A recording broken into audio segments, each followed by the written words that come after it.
Welcome everybody to 52 Living Ideas. Tonight we'll be covering the Analects, chapter 5.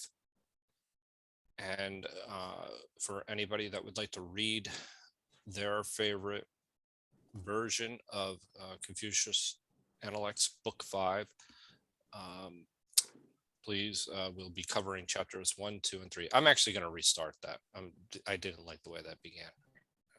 So I'm going to do it. Welcome everybody to 52 Living Ideas. Tonight is the Analects. We'll be starting book 5. We'll be covering chapters 1, 2, and 3. James, would you do the honors and go ahead and read chapters 1, 2, and 3 of your version of the Analects? Right then. Number 1. Ouch. The master said, oh, I'm in number 4. I'm sorry. Are we in number 5? Yeah. Okay. Book 5. Book 5, chapter 1, 2, and 3. All right. The master said of Gong Yi Chan that he might be wived, although he was put in bonds. He had not been guilty of any crime. Just a minute. I got to make sure about that. About that word. Yeah, it's wived. Okay. Although he was put in bonds, he had not been guilty of any crime. Accordingly, he gave him his own daughter to wife. Number 2, the master said of Nan Rong that if the country were well governed, he would not be out of office. And if it were ill governed, he would escape punishment and disgrace. He gave him the daughter of his own elder brother to wife. Number 3, the master said of Zi Jian, of superior virtue indeed is such a man. If there were not virtuous men in Lu, how could this man have acquired this character? That was 3 of them.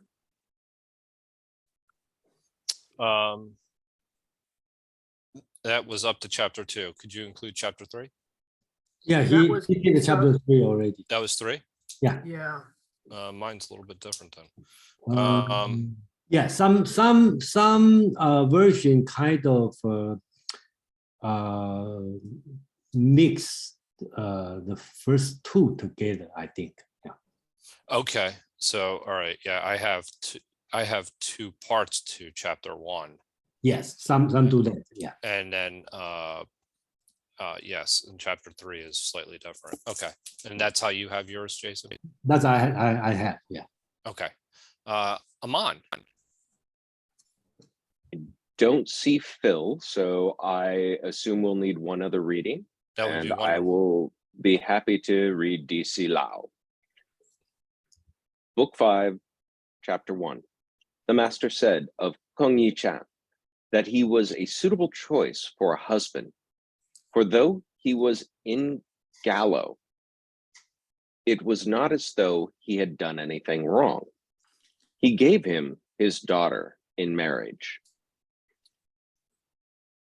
Chapter 2, the master said of Nanzhong that when the way prevailed in the state, he was not cast aside, and when the way fell into disuse, he stayed clear of the humiliation of punishment. He gave him his elder brother's daughter in marriage. Chapter 3. Oh, sorry.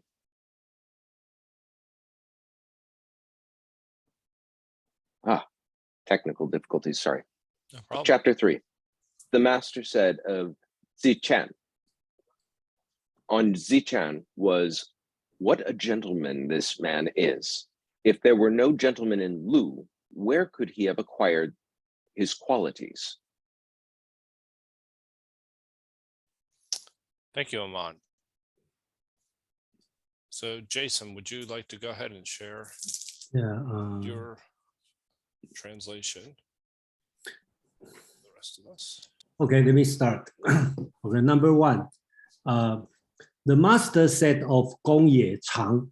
Gong Ye is the last name. Okay, so Gong Ye Chang. Okay. He was fit for marriage. Although he was arrested once, he had not been guilty of any crime.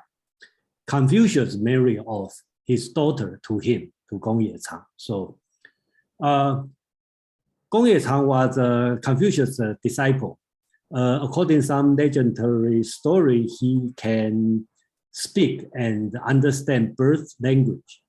That's why he got arrested, because he heard the birds said about, come, come, come, let's go to eat a lot of meat, going on the riverside.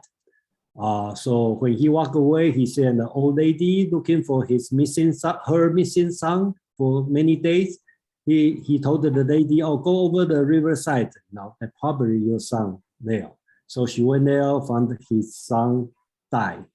Okay, so he was suspected of murder, so got arrested. But later on, they find out he really knows the bird's language. So release him. So that's the story. Also for this, I don't know for this reason or not, but basic Confucius give him his daughter, so become Confucius in-law family, and he was Confucius' disciple.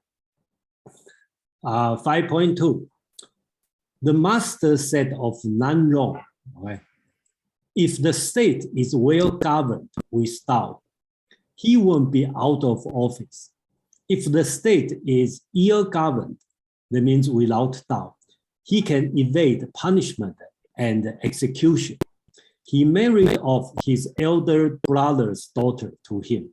So here's a few questions on that. So why Confucius marries his elder brother's daughter, right? So Confucius' father, Confucius was 9 feet tall, and his father even taller, Confucius' father, like they say 10 feet. So, and a very strong, powerful man. So he defended for the state of Lu. That's why he got the job, got the title in the city of Zhou.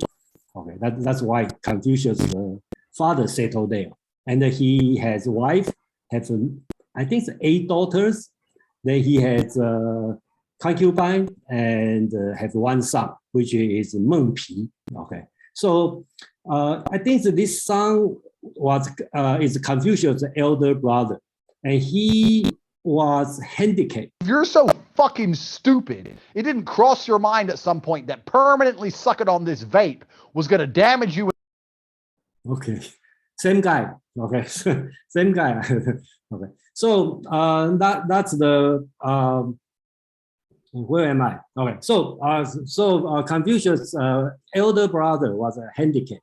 So the handicapped person cannot doing the ceremony for the family. So Confucius' father has to marry another young girl, 18 years old girl, and that's why I have the Confucius.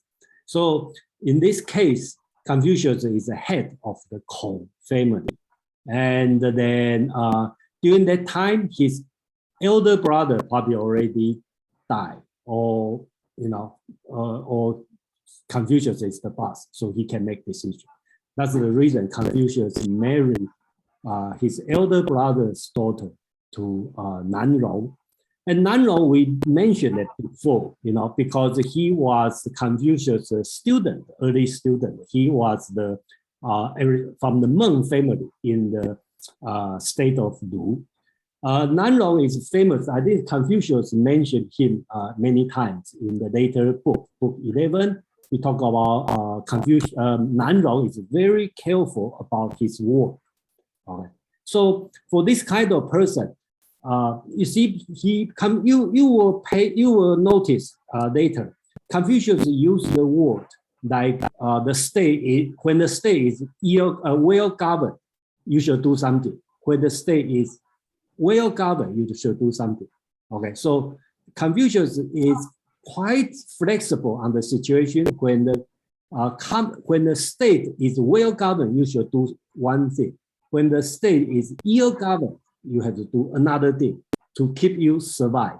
So For the people like Nan Rong, he speak very carefully. He doesn't have a big mouth, put this way. So in this kind of person, right, when the state is in good order, he can get a good job. But when the state in the bad order, let's say have a tyrant rule, because he is very careful about his word, so he can survive, will not be killed. So that's the kind of person Confucius is looking for. That's why Confucius would like to be have a marital relationship with this kind of person.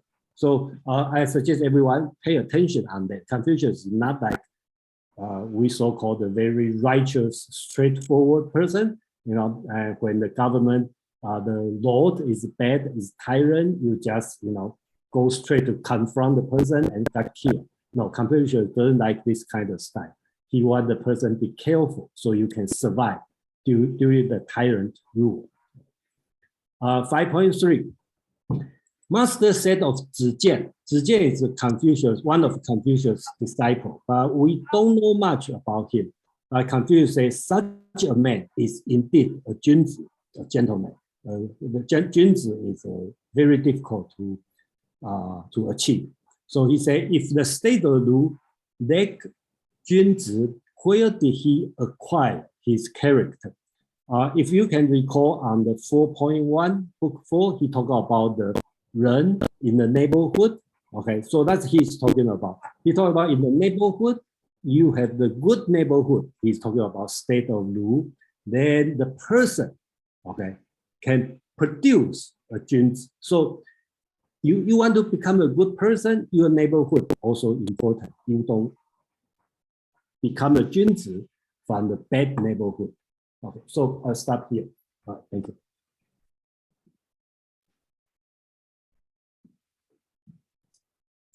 Thank you, Jason. Aman, do you have any comments that you would like to share? And if anybody wants to share their thoughts on verses 1, 2, chapters 1, 2, or 3, I'll go ahead and type exclamation point in the chat.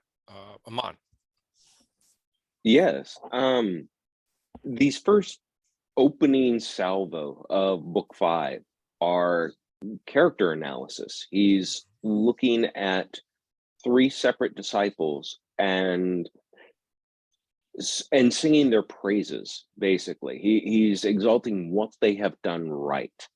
And it opens with 2 that he betrothed family members to, as an abject example or abject evidence of how righteous or good or upright these individuals were. He doesn't say because of my teachings.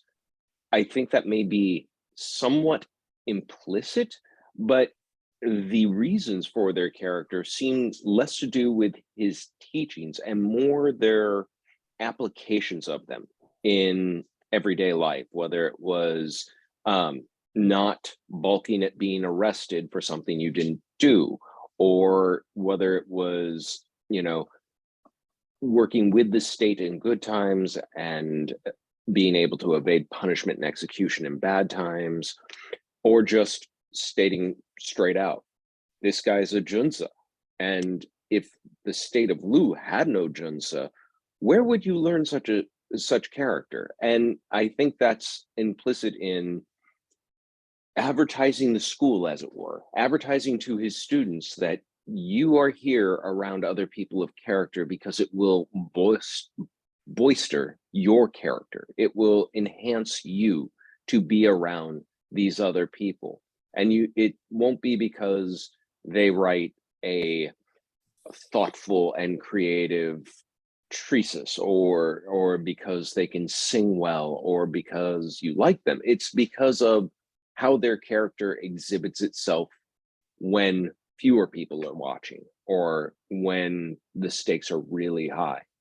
I think this is kind of the theme, though I always am hesitant to say that there is a theme to any part of the Analects. All of the Analects always are always about all of the fundamental lessons that we have been learning in book 1 and book 2 and book 3, these lessons on ren, on li, on character building practices, and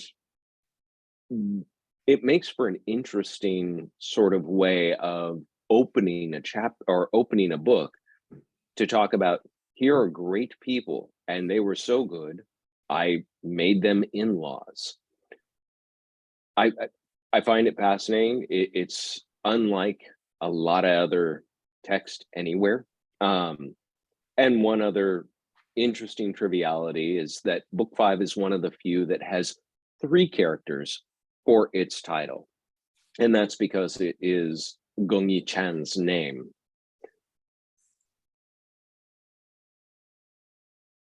Thank you, Aman. Would anybody else like to offer their takeaways from these 3 passages?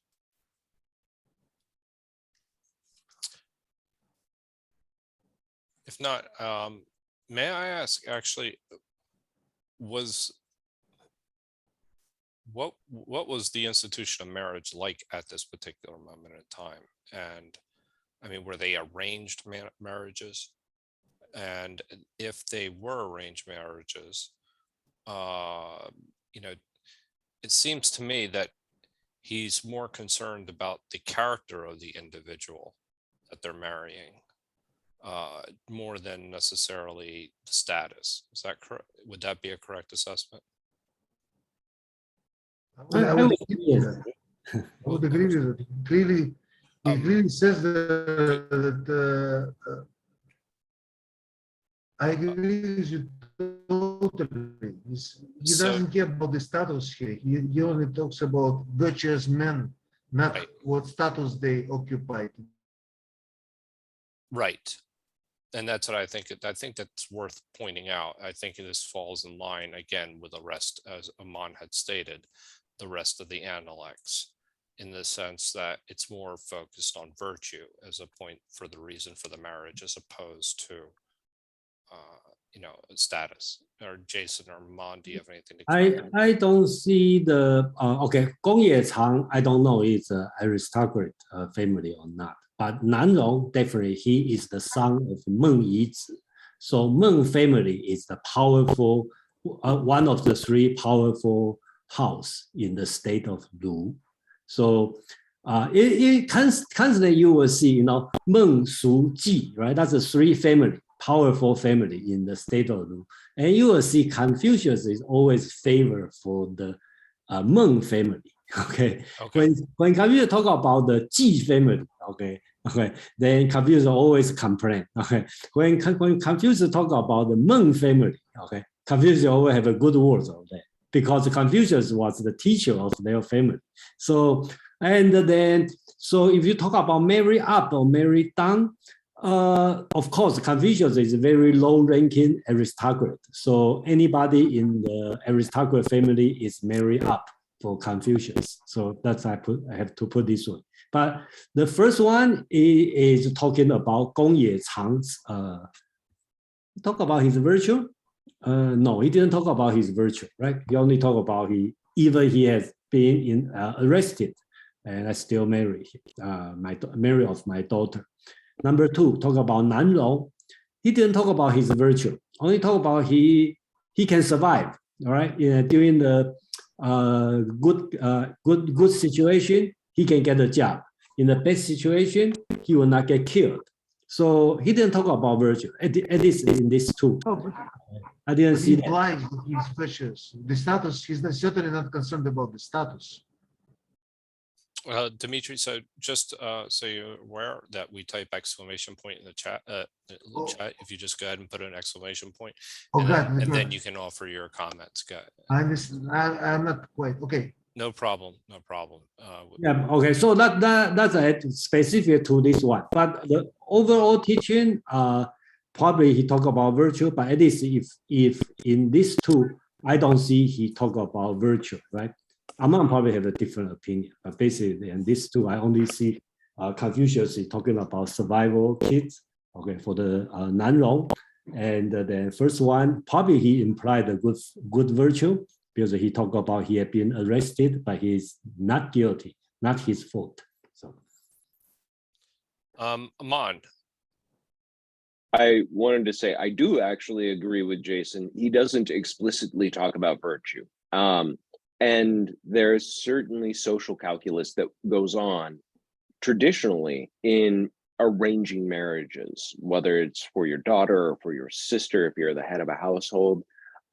You ask the question, what were marriages at this time to the culture? And they were a form of social currency.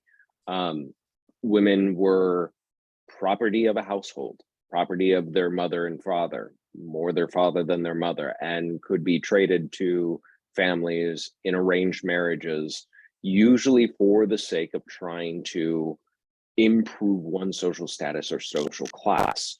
But that is why I think there is an implication of virtue in these particularly the first two. He's very explicit in the third, because to be arrested, it would be something that would be a blight on almost anyone's sort of social reputation, even if they were ultimately decided not to be guilty. But to be arrested at this time usually meant being branded, either metaphorically, socially, or sometimes very literally, to be branded with the crime you were accused of. And confession was usually considered the penultimate form of evidence to be used against them. That this character, this person, Gong Yichan, was arrested for a crime as heinous as murder, but hadn't been guilty and had withstood whatever the ordeal was long enough to prove his character to be not guilty of that crime, speaks to a character that is sound. And I think there's also an element of Confucius marrying his own daughter to this man really indicates Confucius really believes this man was innocent. And he also believes that this was an unrighteous arrest. As far as the ability to govern well or not be blamed for and take punishment and execution, for Nanzhong, it is kind of hearkening back to what Confucius had said about what the good character of a person is when following the Tao, or when following his way, that they should have no problem getting employment when the state is virtuous, or when the state is being run by the Tao. When the state goes off the skids, someone shouldn't seek that sort of government employment. And this indication that he won't be punished or executed kind of says he knows how to get out when the getting is good. And even though there is a social element to it that he was marrying up into the Hmong clan, this would still also be a tacit reflection of character, in my opinion. I do agree with Jason, though. There is no explicit indication that this is about the character of these people, but the very third chapter is explicit, and he says he's indeed a junzi, talking about Zijian. And he says, if the state of Lu lacked junzi, where did he acquire such characters? So there are more junzi in this state, and he's not necessarily saying that Geng Yichan or Nanrong are in fact junzi, but they are in a neighborhood where they're getting the exposure to build those kind of characters. thank you, Aman. So next up we have James, but I think that third passage, which would actually be, or my it would be my it'd be my third passage, would be my second passage actually, is something where I would like to explore a little bit more about how how virtue was actually even acquired under the conditions that since somebody was teaching them at that particular moment in time. Anyway, James, go ahead. Yeah, I have a question about number 2. That it does remind me a little bit of the suggestion in the Bible book Leviticus, where a guy would have to. There's kind of like an obligation to marry your brother's wife if your brother dies, type of thing. So, like, if there's a need, you sort of try to create a wedding. And maybe that's not exactly the way we think about treating women nowadays. But my question is about Nan Wrong. When I read this, I get the impression that he's a politician and that he's passed Confucius's test. In other words, he is not a bad politician. He's a good politician in Confucius's book. Is that more or less in line with your thinking, Jason? Yeah, I think so. I just read this text, right, without do further explanation. Confucius said that when the state is well governed, right, he will get a job. When the state is ill governed, he will escape from the punishment. Okay, so Confucius, instead of, I'm not saying Confucius is not care or not doing this, but basically here, since it's a family, he probably care more about on the survival kids, right? He can do good when and that implies the virtue, right? Because the Confucius on the other book, he talk about when the state is in a good order, you don't have a job. That's the problem. If the state is in the bad order, you have a job. That's also a problem. Right, so that's implied the virtue on the good politician. And when I say good, that means skillful. I mean virtuous. Okay, because you only serve the good government, and you must serve the good government. When you have the bad government, you will be shamed. It's shameful to serve this kind of government, but you should try to survive during this one, during the bad government. So I think that's Confucius talking about. Thank you, Jason. Amon. Okay. Thank you. Yes, I do agree that he passed the smell test for Confucius and he decided he's at least good enough.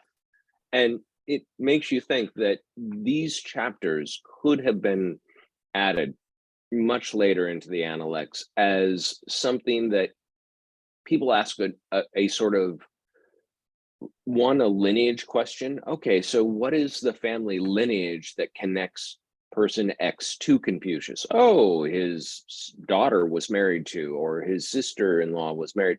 You could see how it could work that way. But in that, there poses a question. Well, who did he select for their partner? And what made these people worthy of the master's selection? That isn't explicitly stated here. There are just hints of what it was that made these two figures worthy of the great master's selection. That's if you think of these as being added much later as sort of a post hoc justification of family heritage and or just a way of cleaning up someone's reputation from the past, perhaps. But there's something I think a little deeper at work, and that is that there's this idea that these people were valued for their general traits much more than very specific skills. It's not a specific skill to get out of being accused of murder.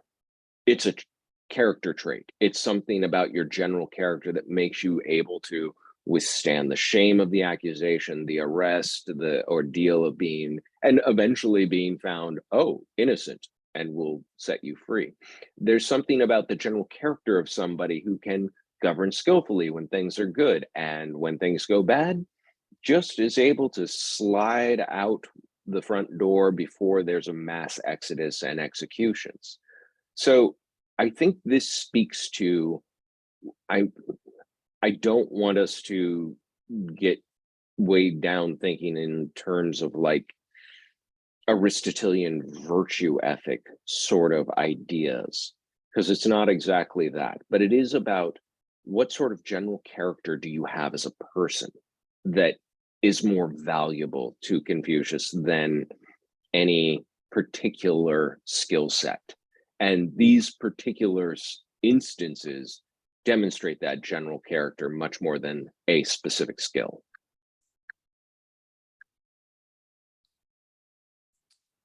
Very well put. Do we have anybody else that would like to comment on verses or chapters, I need to say, 1, 2, or 3? Yeah, let me start on the first one. The language start from this. He said, he talked about Gong Ye Chang, and Confucius said he was fit for marriage. Okay, so these words, okay, already imply his virtue. Okay, just Confucius didn't say what's his virtue. Okay, he also already implied. He said he's fit for marriage. Okay, in Chinese, he say suitable for marriage. Okay, so this word to a man already means some virtue. Okay, for this man.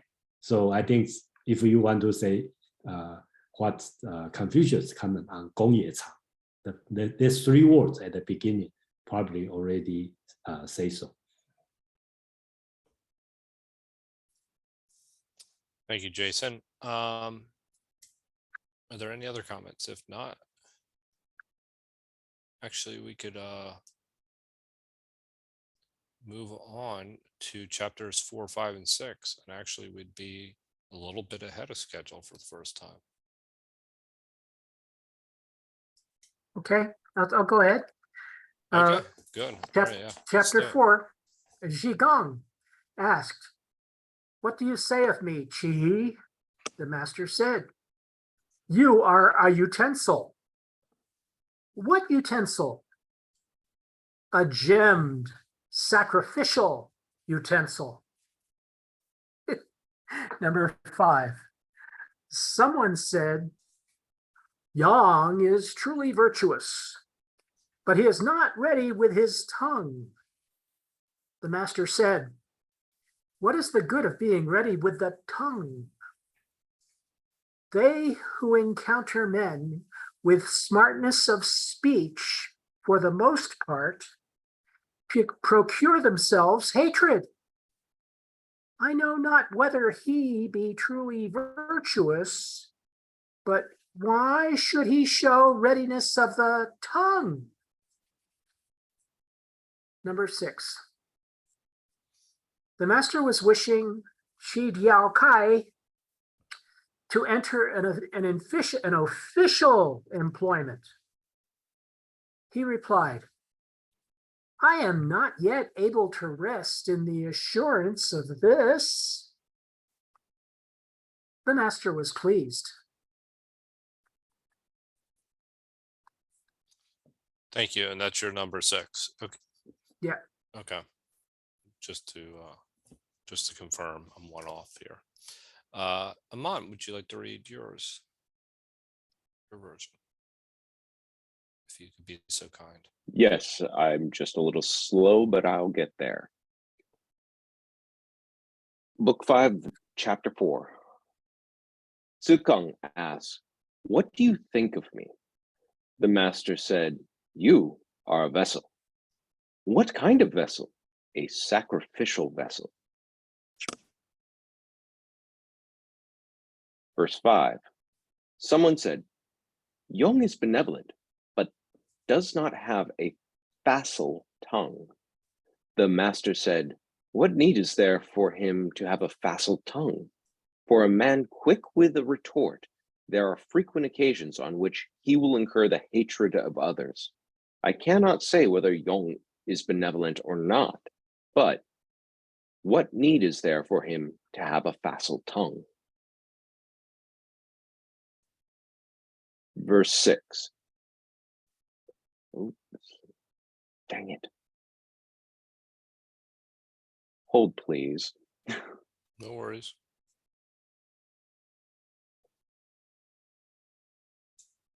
Let's see. Gives me a There moment we go. to reconcile the two translations.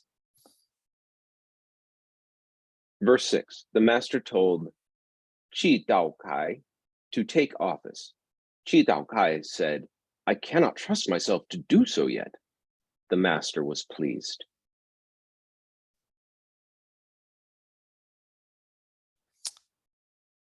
Thank you, Aman. Jason. Okay, hold on. Yeah, okay. 5.4. Zigong asked, what do you say of Si? Me. Si is Zigong's name. Okay, you can read as a continuous, right? From the previous three. Confucius talk about Zijian, it's a Junzi, talk about Nanrong, the marry of his brother's daughter. Gong Yechang, marry of his own daughter. Then Zigong, remember, Zigong is a very smart student. Confucius really like him. So Zigong start to ask, how about me? Okay, so do you have another daughter or something? So he probably say, how about me? And the Confucius said, you, a vessel. Remember in the, I think in book 3, he talked about a junzi is not a vessel. So Confucius said, you are a vessel. And Zigong said, what kind of vessel? So Confucius said, he said, Hu Lian, okay. The translation will be a vessel of gemmed ancestral sacrifice. So that's a vessel. Is very expensive, very sacred, high-end, okay, vessel. So here's the question, right? What's Confucius mean? Is Confucius just joking? It's a little bit humorous, right? Teasing his student, say you are a vessel, but it's a big, good vessel. Or he really serious, tell Zigong, you are not a junzi, you still need to work hard, right? So that's I think. Personally, I will see Confucius probably a little bit humorous. Okay, he's just teasing his student Zigong. 5.5. Someone said, Yong has the quality of Ren, but he is not eloquent. The master said, what is the use of eloquence? Responding to others with words often causes detestation from others. I don't know whether or not he has the quality of Ren, but what is the use of eloquence? So I think that you probably will not surprise. Confucius doesn't think the eloquent or eloquence is important. We do believe person's virtue like Ren is more important. And the Ren is very high-end. During this book, you will see so many good people. Confucius had good words about the person, but he always say, I don't know whether or not he has the quality of Ren or not, because it's difficult to reach this point. Number 6, the master encouraged Qi Diao Kai. Qi Diao is his last name. Okay, Confucius, the master encouraged Qi Diao Kai to take a position in government. He replied, for this, I haven't trusted myself yet. The master was pleased.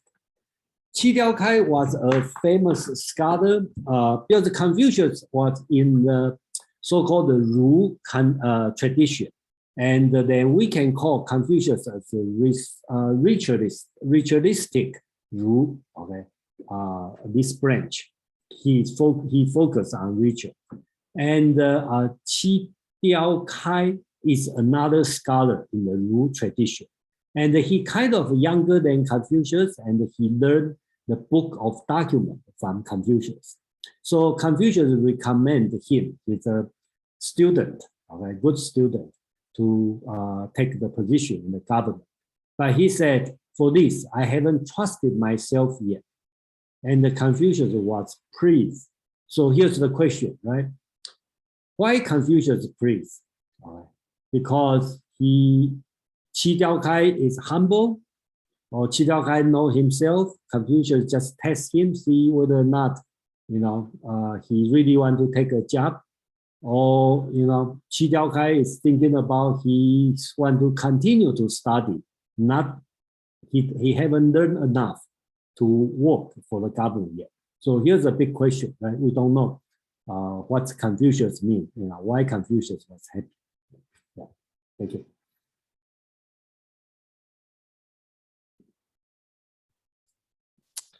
Thank you, Jason. Aman, would you like to comment? And anybody that wishes to comment on any of Yeah. these verses, please type like exclamation point in the chat. Yeah, I wanted to say I have no idea why Confucius was pleased either.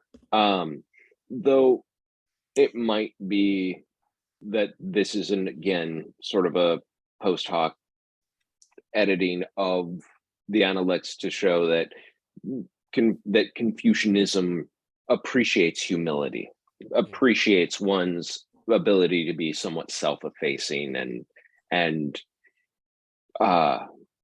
humble, truly humble. I have encountered this verse 4, book 5, many times. It's a big point of discussion in scholarship of what exactly does he mean when he's talking to Zigong and he asks, "What do you think of me?" And he says, "You are a vessel." When just a few books ago, he was unequivocal. Junsas aren't vessels. This is why I do think there is something to what I was saying before about general traits versus specific skills.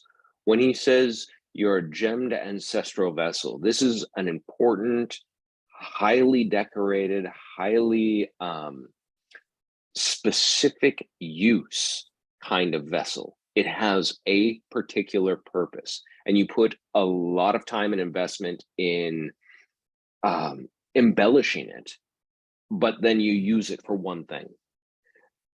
So this could be a very biting insult, and it could be, as I saw Jason kept my comments, I very much appreciate that he's telling him, you're not a junzi, you're falling shy the mark, you are still just a vessel. And like, many a student who's received anything they could perceive as a compliment from their professor, you could see Zigong walking around saying, the master thinks I'm a vessel. He thinks I am an ancestral sacrificial vessel, until somebody points out to him, that's really a bad thing in his book. Don't you remember when he said this? And so it might have knocked the knees out of him. I find it interesting because it does show at least some sort of sense of humor and irony in Confucius. What exactly he was trying to impart with it, it's hard to say, but obviously it was meant to be reflected on later by Zigong. When we get to chapter 5, and he talks about Yong being eloquent or not eloquent, that actually is kind of an inverse quality of somebody having true Ren qualities. If you can embellish and gloss over, if you can be that sort of embellished vessel, people might flock to you and think you're great, but you may have no internal quality to speak of any kind. What he's saying here is that Jung doesn't have that embellishment, but that can't quite say that he's got Ren yet or not. And again, I don't know why Confucius was pleased at Qi Kai's reticence to take a government job. But one thing Jason did mention is that he was a fellow student of Ru, which I thought bears a word here that in Confucius's time and for the next couple of centuries, there wouldn't be anyone who would call themselves Confucian. if you were a follower of his teachings, you were a follower of becoming a lettered person. And we used that term once before. And that's very close to what it meant to be a student of the school of Ru, of scholarly learning. So Kai was apparently somebody who was a man of letters, who Confucius had a lot of admiration and respect for, enough that his behavior pleased him. What specifically, we'll never know. Thank you very much, Aman. I see there are a couple people in the chat that wish to comment. Go ahead. I think, George, you are first. Thank you, Joseph. Yeah, this relates to number 5. My translation also says facile. So, we've heard eloquent, and I think it may also translate to diplomatic. So my question is why Confucius would not value sincere, well-intended kind of diplomacy that doesn't try to mislead, but rather tries to resolve in the best way.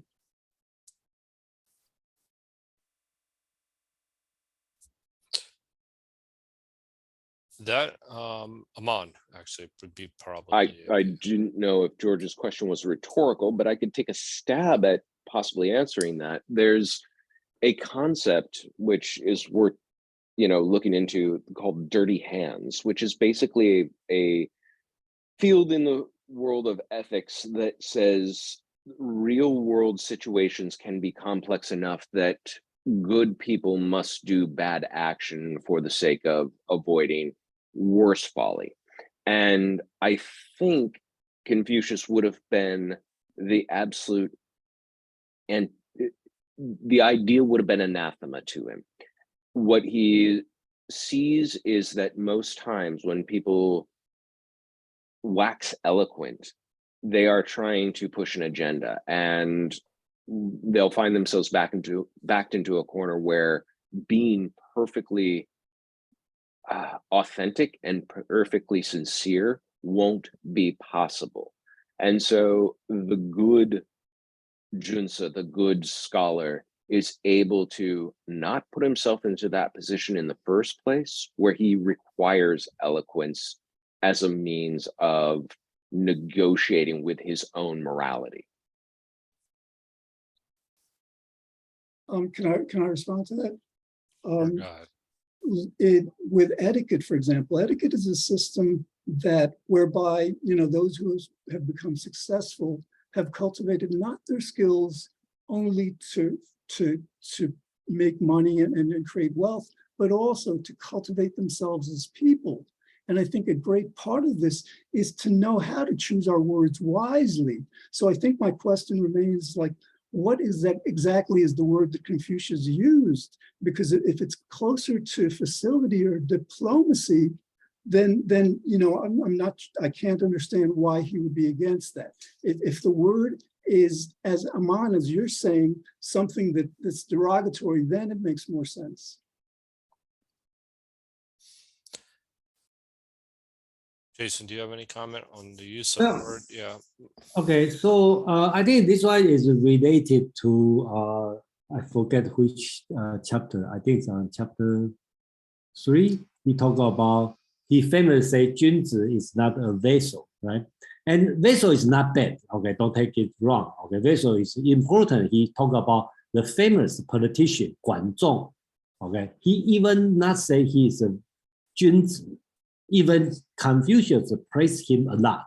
Confucius famously said, 管仲 is important. Without him, we are barbarian now. Okay, because he's important, has a great contribution to our culture. But Confucius still don't see him as a 君子, okay, because he only doing one as a good vessel. Okay, so I think I agree with Aman now. Confucius kind of insult. Okay, it's kind of insult to 子贡, and probably to me, okay, I take as humorous, but actually it's very specific, like that vessel is expensive, valuable, but very, very specific because you can only use there, okay, nothing else. So it's hard to read, but basically I got the point, it's really, really a vessel, even a very good vessel. I'm not, it could be a kind of insulting, okay, but not really in the bad intention. So somebody, for example, like some professor only spend the whole lifetime only work on very, very small field, try to resolve one specific mathematical equation, right? It's a good vessel, but he definitely is not Jun's. I probably can read, we can probably can read in this way.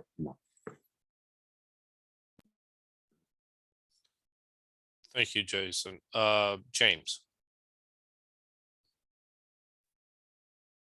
Thank you. Yeah, number 5 is the only one that's really that interesting to me. And it's kind of this idea of what happens when people are disliked because of their sharp tongue. Mm. So, it's like I've kind of experienced this myself. Somebody like seems to purposely speak a little too fast. That used to really set me off because it always sounded a little bit too practiced. It sounded a bit practiced, and although the person would be, but then later I found out that the person that I had kind of like suspected of being a poor person or a bad speaker was actually smart. In other words, this person was a person able to think on her feet and be fairly consistent in terms of representing her opinion, even if you didn't agree with her. So I realized that was just kind of like a prejudice that I had. But so that's kind of like what I kind of detect here in this number 5 about Yang is they're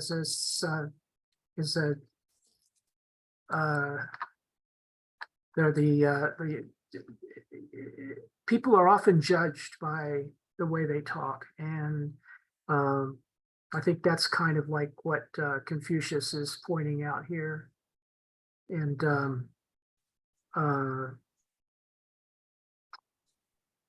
for a lot of different reasons, justly, bad grammar, the whole works, right?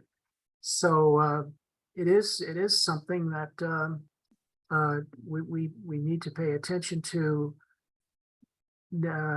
albeit that talking is the essential skill. You can't possibly have good relationships with other people without using speech. So it's very critical. So that's the one that's most interesting to me because it's talking about the critical universal human skill, being able to discourse with others. Thank you.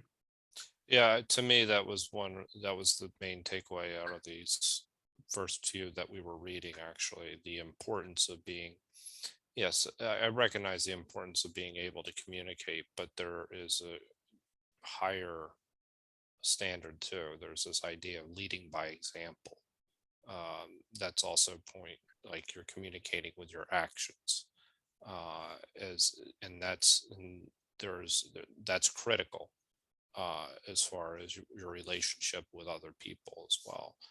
So I think that's that particular passage actually stood out for me as well.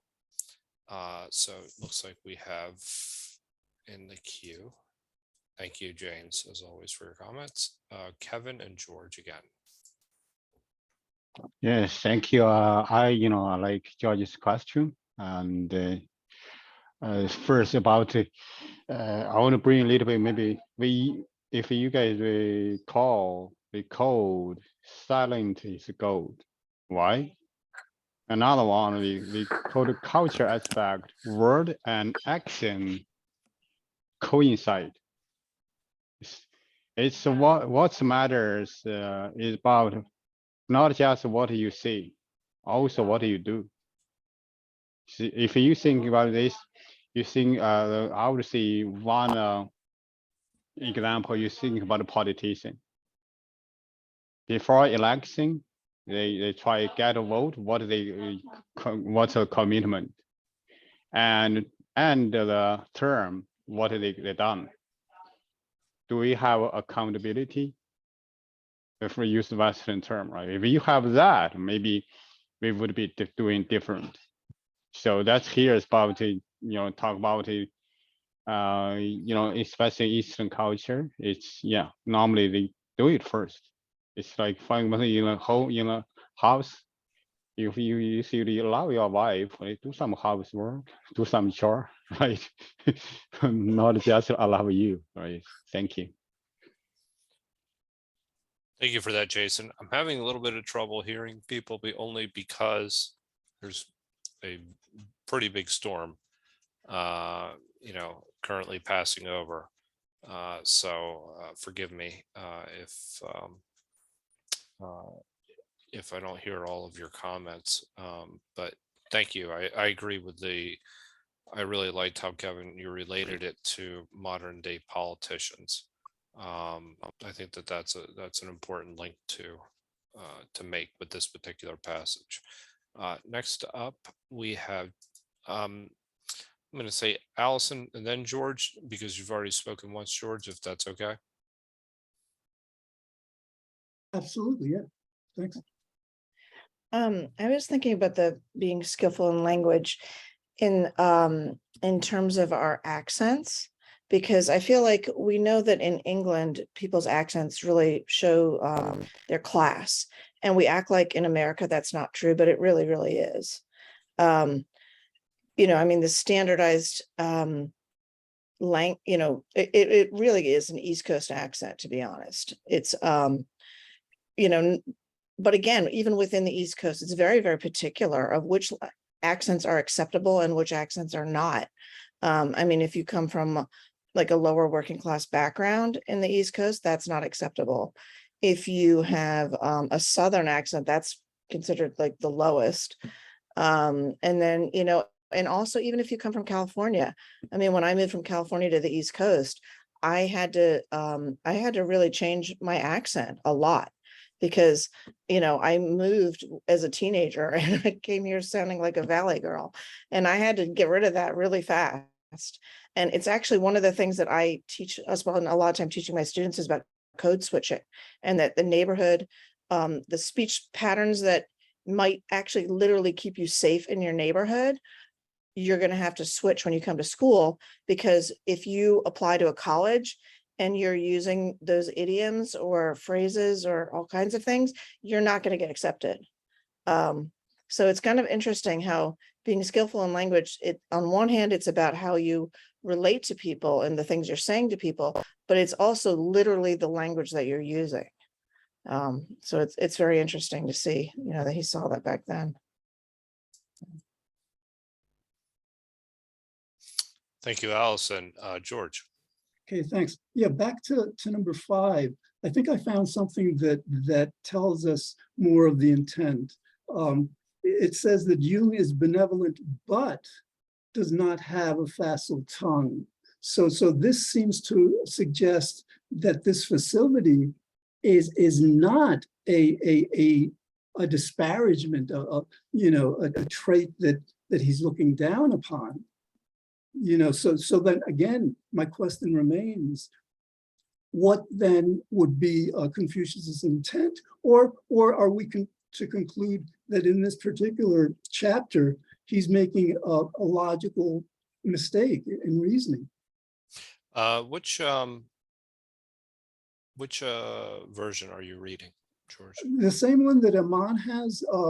Mine is a Penguin Classics. So we'll let Aman respond. Actually, I had a different comment. If Jason, you want to respond to Yeah. George's question, Yes. I'll have my comment after. Okay. Okay, yeah, George, thank you to mention this one. Actually, when I did the translation, I exactly think about the same question you are asking, So let me show the screen for a moment. That's really bother me, when I work on the translation. This word, okay, 庸也人而不佞. This word 而 Chinese is in this time is very terrible in the logic. So we don't know this word means but or and, right? If but means it's a negative meaning and and means positive meaning. So it could be either way, okay? But we just have to, in general, idea, say Confucius in general doesn't think that's important, have a flashy tongue. So we will say, okay, that means the person said, and this word 佞 means good in language, but also means flattery. Okay, so so I think that probably this word itself has some bad meaning. So it's confusing. I agree with you. It's not very clear, and then a lot, especially in the English. If you read in the English version, that's a lot of interpretation there from the interpreter of the Chinese interpreter, because there's no consistent interpretation on that. If you look at the word.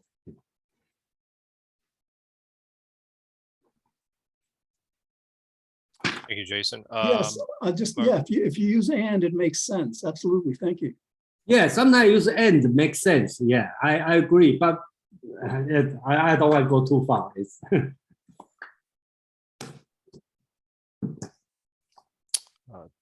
Thank you, Jason and George. Aman.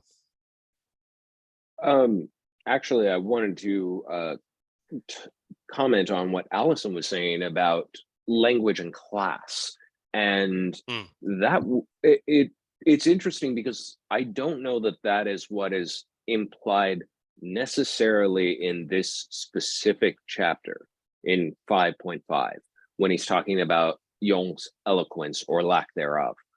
But Confucius would have been acutely aware of that same sort of prejudicial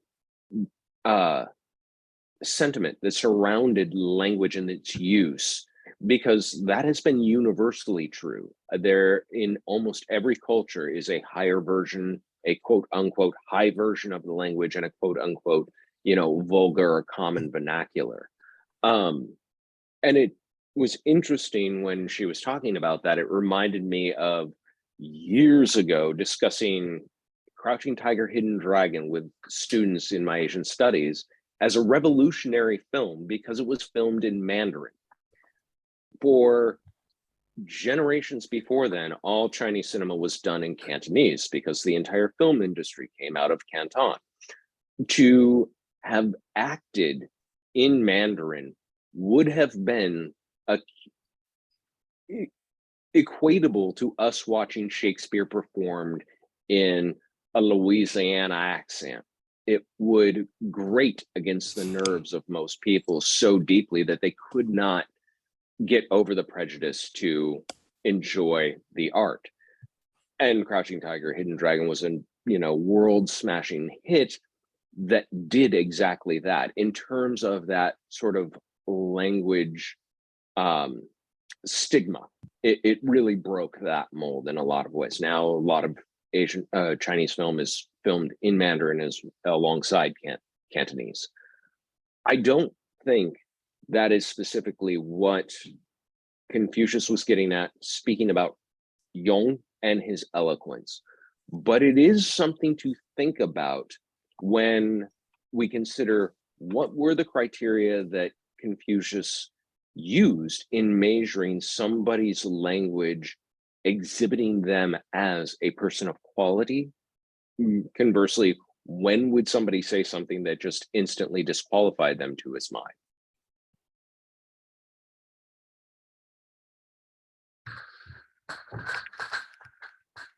Thank you for that. Jason, you want to respond? Yeah, just a quick comment on Aman talk about the movie, the Crouching Tiger, Hidden Dragon.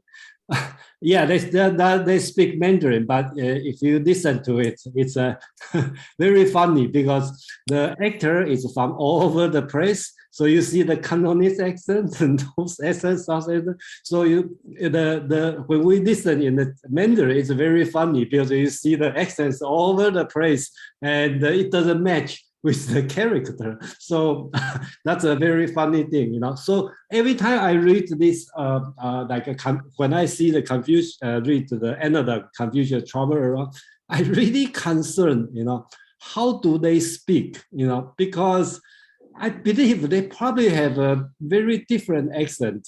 So to the point, I really doubt they really understand each other or not, you know.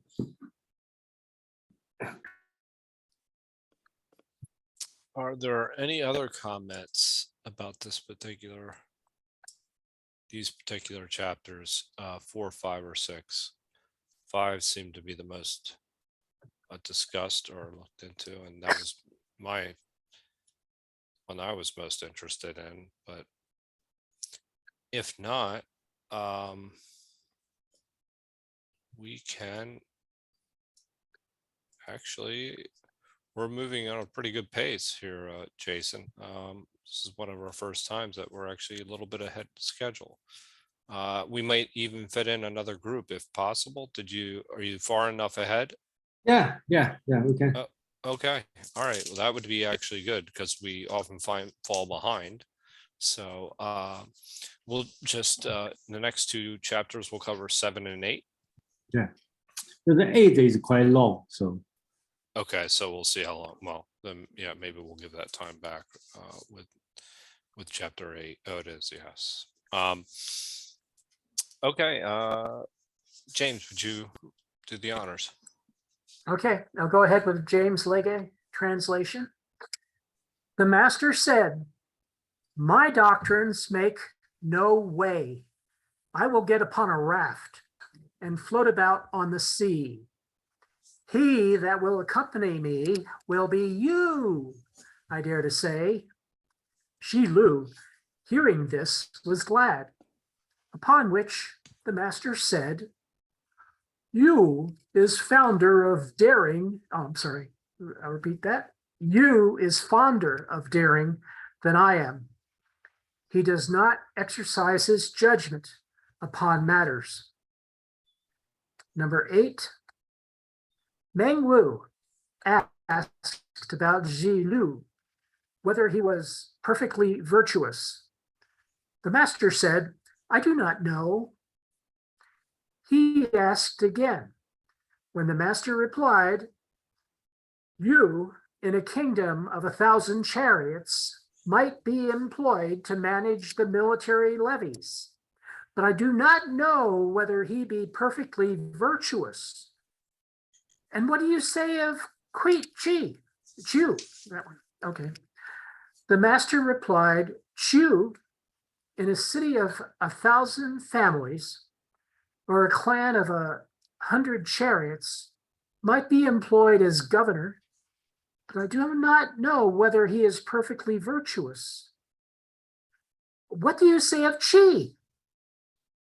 The master replied, "Chi, with his sash girt and standing in a court, might be employed to converse with the visitors and guests, but I do not know whether he is perfectly virtuous." Thank you. I'm still getting used to your numbers being one off from mine. So Aman, would you like to read your? I can read DC Lao, certainly. Yes, thank you. Or I should say, I can certainly try. We'll see if I have technical difficulties again. Book 5, verse 7. The master said, "If the way should fail to prevail, and I were put to sea on a raft. The one who would follow me would no doubt be you. Zulu, on hearing this, was overjoyed. The master said, "You has a greater love for courage than I, but is lacking in judgment." 5.8. Mang Wu Po asked whether Zulu was benevolent. The master said, "I cannot say."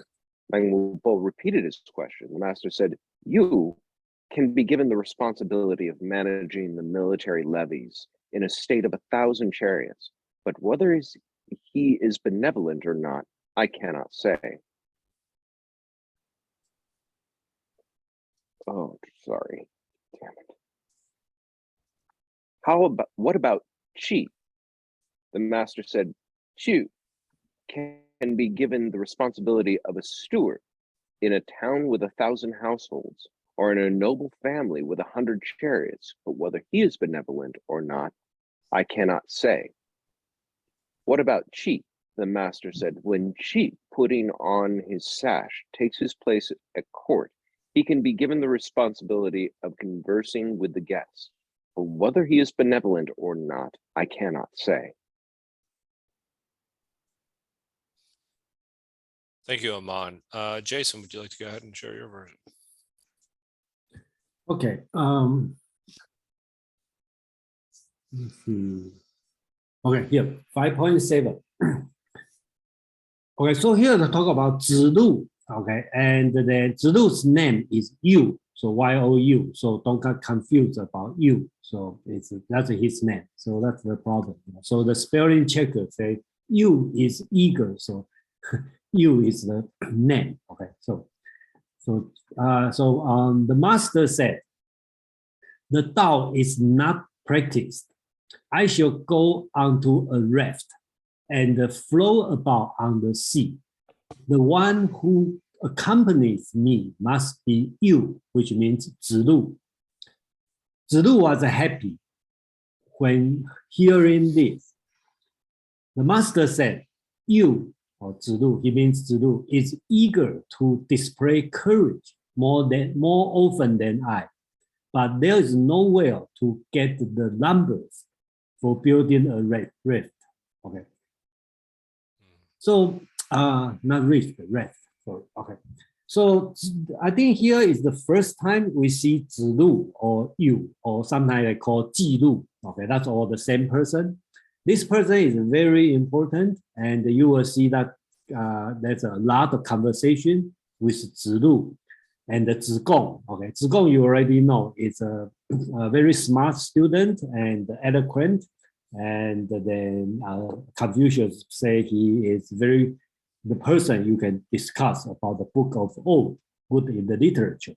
And Zilu is another person, object. He is brave and he good at the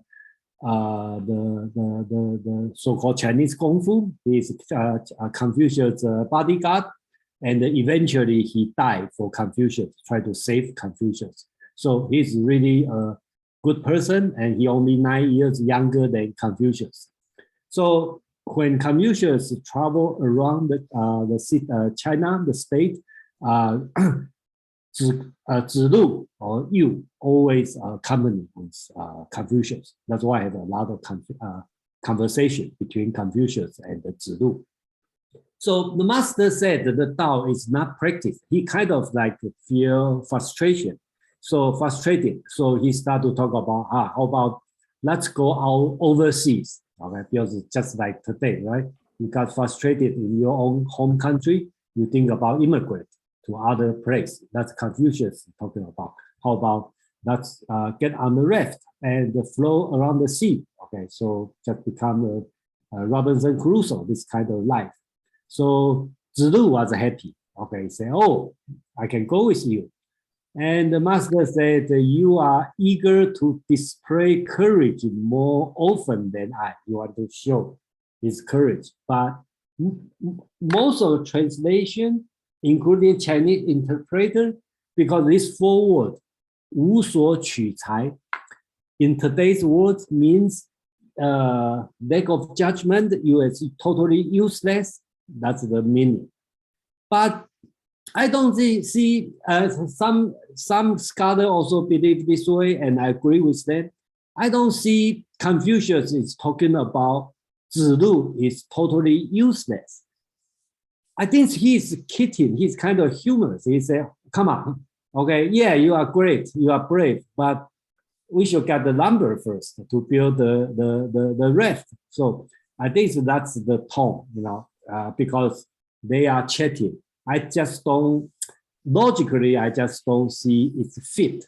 In this case, Confucius complain or blame on 子路, you lack of judgment, or you are totally useless. So that's why I think it should be talking about the lumber. We don't have the lumber. Okay, we need to find the wood first to build the raft. So I think that's the way. But that's just some people's opinion, including me. 5.8. Meng Wubo, remember that's another Meng family. Okay, so he is Meng Wubo. Yeah, Meng Wubo is Confucius, the son of Confucius' student.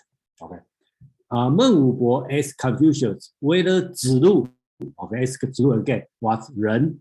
Okay, so he probably asking Confucius about his disciples who can do what. Okay, so he want to know what's their quality.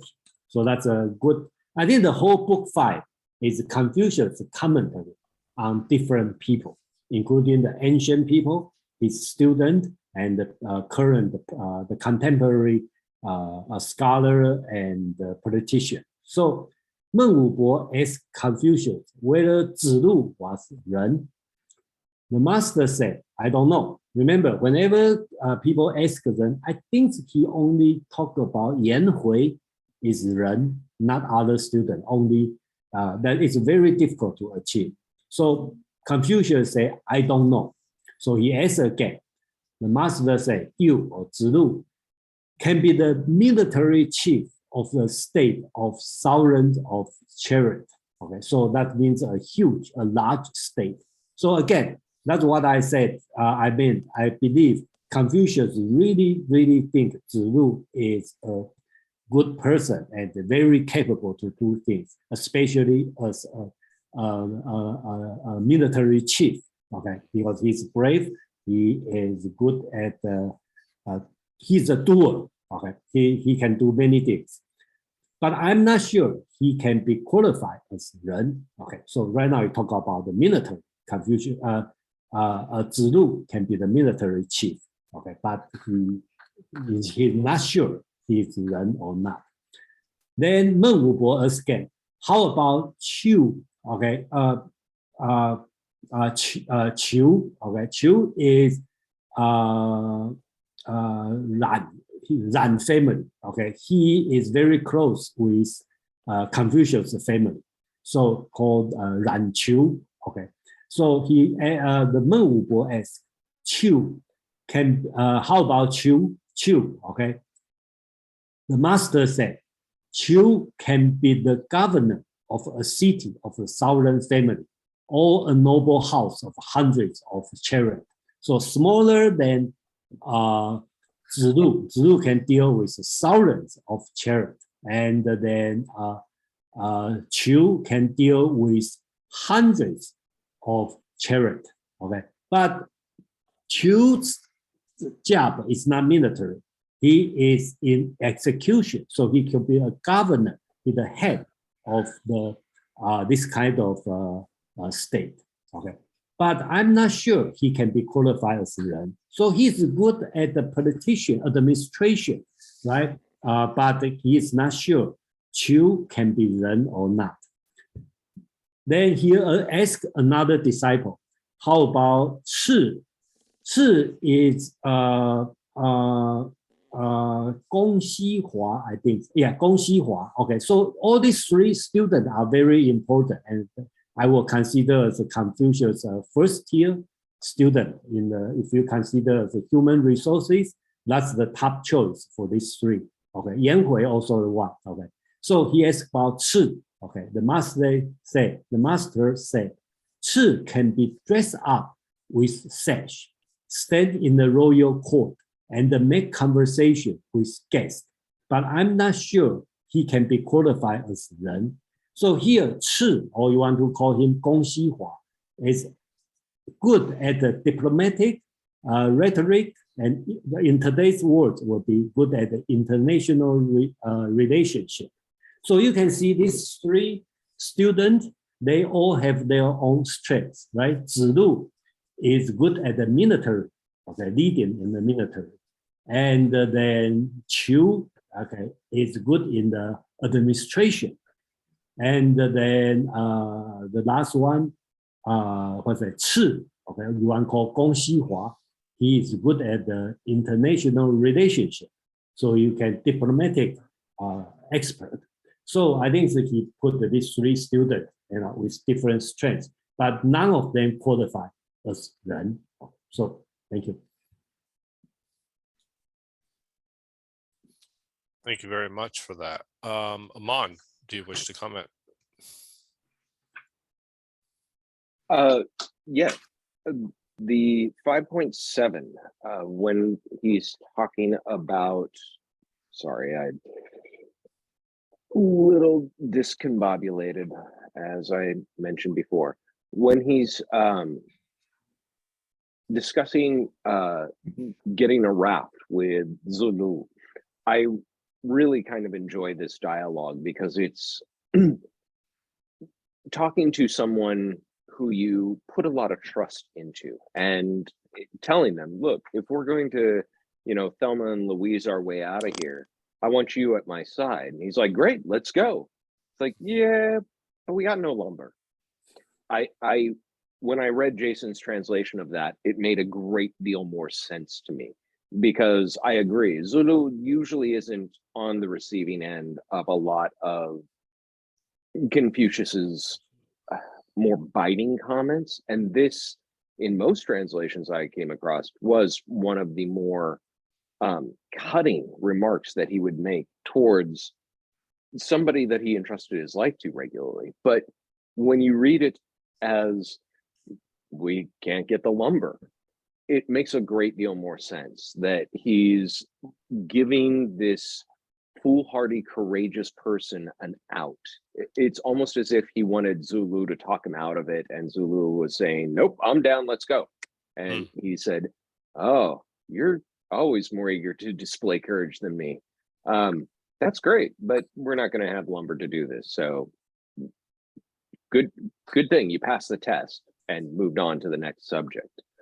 And as far as 5.8 goes, as he's walking through sort of, the senior roster of students, Zulu, Rangyu, Gong Xihua, they are characters. This is where I said once before, I do think it's helpful to sort of get someone in your head that you can really see as the characters he's talking about. Zulu is great, and he's going to keep, exalting all of his virtues. But when pushed to a corner and asked, so is he Ren? He's like, I can't give him that much credit. And same again with his next student, because he set a bar so high that virtually no one obtains it, Right. except posthumously. You can look back at a person's life after they've died and say, oh, that was a person who was Ren. The maybe exception is Yimhui. And the reason I say maybe exception, he had no lack of affection for Yinwei, and he sung his praises at every turn. And we know Yinwei died young. And afterwards, he was willing to really sort of raise him up. There's a chapter or verse a little further on where he actually is asked about Yinwei, and he says something to the effect of, no, neither you nor I are as good as he was, which I've encountered many a professor in my lifetime. I've yet to encounter the professor who says, oh, that student was way smarter than me. They understood this, they got this much better than I did. Because professors are, if they are nothing, very, very egotistical. And I say that as one. But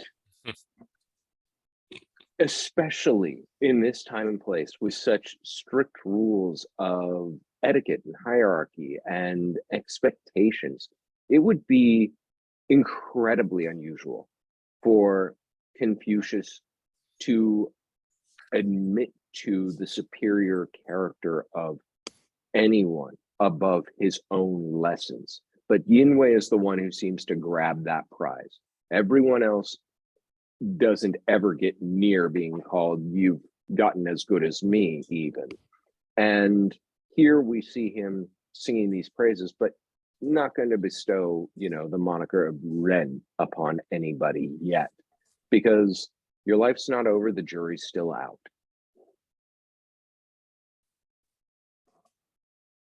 Excellent comments as always. Does anybody else wish to comment on any of these chapters? James, please.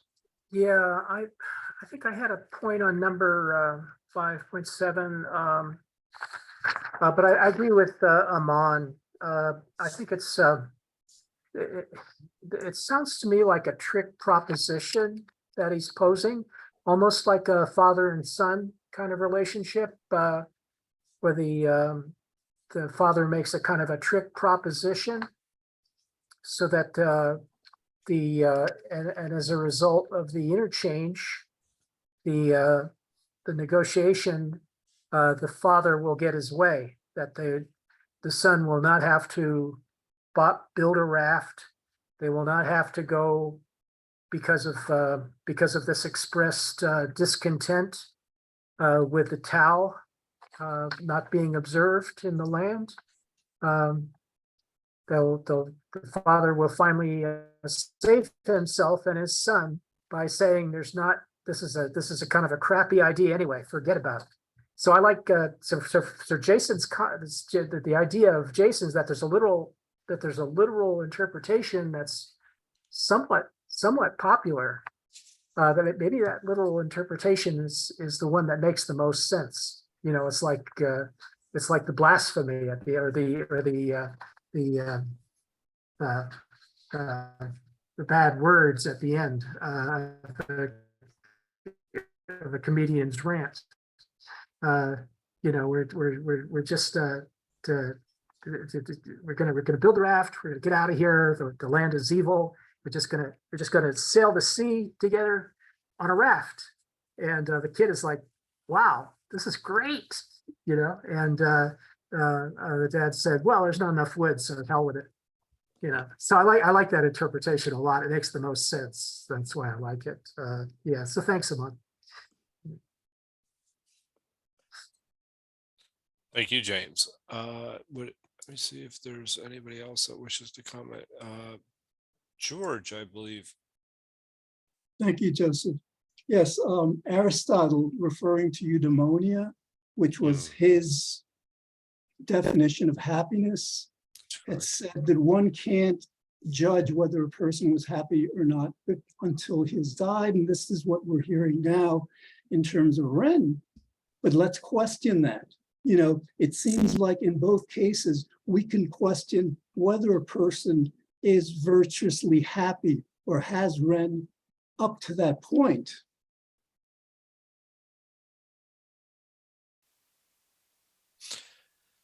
Well, interesting. I think there's a distinction there between how the Greeks viewed,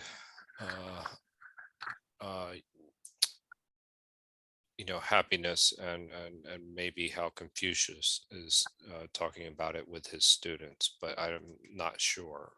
I'll defer to Aman or Jason. I do think George is on to something in that the full judgment on someone's life can't be rendered until their full life has been lived. Yet we can make judgment calls as to how they are doing up to that point. And this is why Yinwei presents such an interesting character. It's never exactly clear that when Confucius speaks of him, that he is in fact speaking of him posthumously, or if he is living at the time. We know that there are occasions when he's speaking to or about him as he's living, and that he has a great deal of affection and really loves this man. And probably a good deal of admiration too, but most of the admiration comments are ambiguous as to whether or not he still lives or not. And so I think that ambiguity may be intentional because it's driving at what George was just talking about, this idea that perhaps you can take the measure of a man while they live. And they are the rare exceptional occasion. But for the majority, that verdict remains pending as we see more evidence from their life unfold. On at least that's the lesson as I see it from the text. In my own opinion, I think it's about as useful to judge someone's life as virtuous, full of happiness, or full of red after the fact, as it would be to, you know, buy them a winning lottery ticket on as they're being lowered to their grave. The goal really shouldn't be how does the world reflect upon you afterwards. It should be how are you doing in your life as it is currently. That's my personal opinion. Thank you, Aman. James, do you wish to comment? I wanted to, on this, comment on that one. This one strikes me as an obstinate group of replies. So Confucius is being obstinate and saying that no one can actually be said of any of these people. None of them actually can be said of to be Ren, which I interpret as benevolent, as having a high level of benevolence. And it could be that attribute is fairly rare. But there's also this kind of aspect of obstinacy, I think, in this couplet, in this shall we call it a saying. So I'm just wondering, is there this possibility that Ren is viewed by Confucius as Confucius's trademark, that Confucius is treating it like his trademark teaching, and so he's giving this kind of like obstinate pronouncement about it to sort of like signal that Ren is so rare that I don't want to disagree with the interpretation that it has to do with talking about someone posthumously, but it's kind of like, is it really kind of like is it really that like protecting a trademark in a sense? In other words, I teach Ren, then and can we say that people are Ren?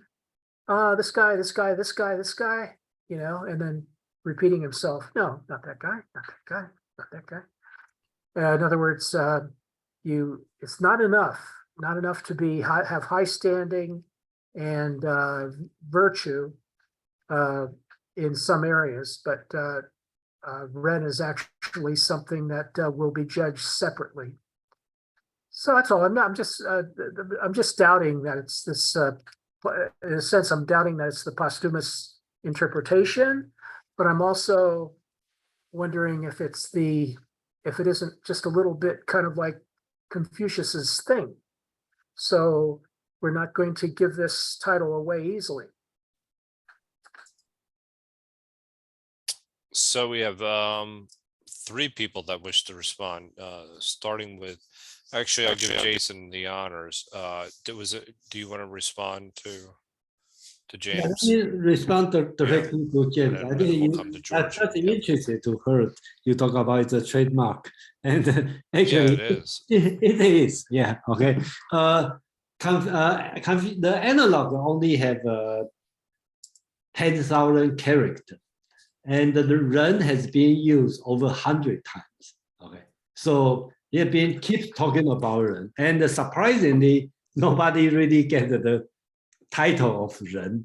Okay, even Confucius, I don't think Confucius would be shameless tell him, say myself is Ren. He talk about Yan Hui is doing Ren because Yan Hui died early. I think he talked about after he died. So it's really a trademark if you want to put this way, you know. But I have nothing to say to against you, but Ren really is a very high standard. Like a Jun's is not that. But another way, let's put in the more a serious way. Okay, so let's say Ren is a moving target. Okay, because what I this time because the working on the translation, personally, I read the text much more careful than before. And then I start to think about what makes different of Confucius teaching than all other moral teacher. Okay. Of course, a lot of things he talk about, don't talk too much, don't do this, don't do this. I really disagree. Okay, I just don't see the value, but they do have a value. What I learned is the self-cultivation. You always improve yourself. Okay, I think that's the thing I learned. Okay, from Confucius. So you always improve yourself. I think that's he want to tell people. That's why, just like James said, he put as a trademark very high, and then you never get this title. But he want you is keep working on improving yourself. I think that's he want to teach us. Thank you. Thank you. Welcome, Srikant. It's nice to see you. So next up, we have George, followed by Kevin. Thank you, John. Yeah, it seems like Confucius must have considered himself Ren, because wouldn't you have to be very virtuous to be able to judge whether another person is so or not?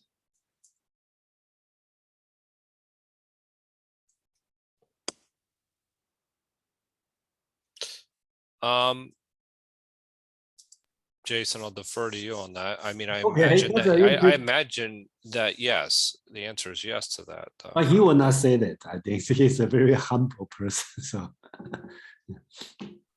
But yeah, but it does seem to be central to his whole but to the in Analects. yeah, in book 5, you will see he comment a lot of people. I think that what we can learn is how he comment about people. That's the one thing about book 5, because I just went through it today. And what I did notice is the number of individuals that he's commenting on has increased. And that actually takes a little bit of time because you have to look up who those individuals are in order to have a little bit more context. So yeah, I'm hoping to build a little bit more off of these first 8 verses that we covered this evening. But this is a very different chapter than what we've seen before. And so let me see, who do we have next? Next up, we have Kevin. Yeah, I want to connect with Dao De Jing and about here's like we think is Confucius teaching.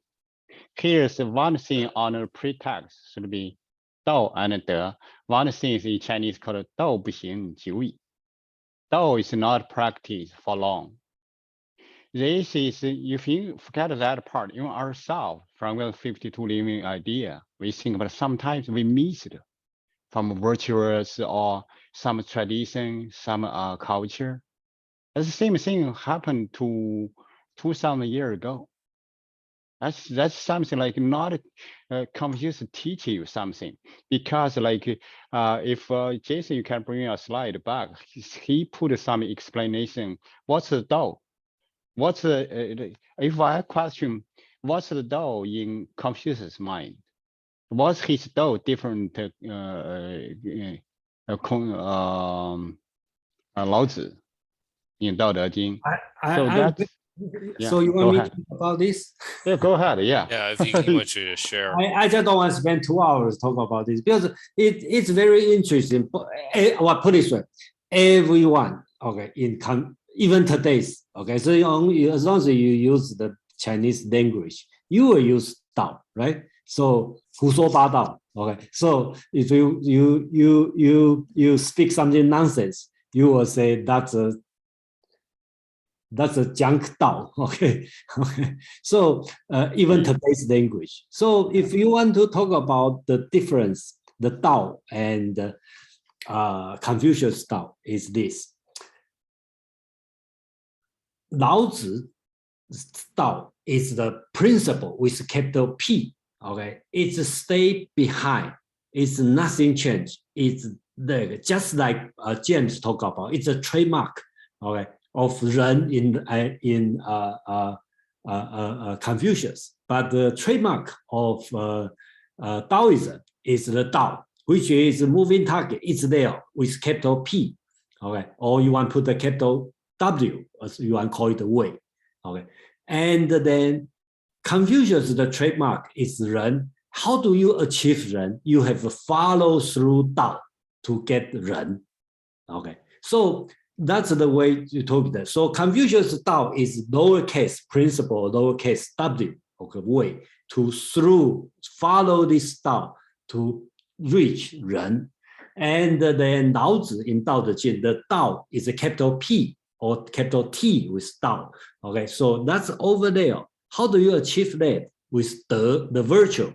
Okay, so you go through the virtue and then through there. So that's the same word, but you just kind of look at it different way.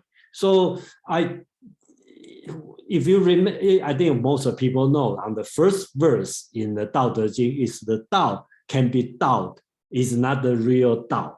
Okay, so the real Dao, the unchanging Dao is the capital. Okay, it can be Dao, can be spoken, it can be way, you can use the Confucius way to achieve the capital P, capital Dao, is not the real Dao. Because the real Dao, you cannot use the Dao to achieve. You have to use other way to achieve. Then he start talking about the virtue.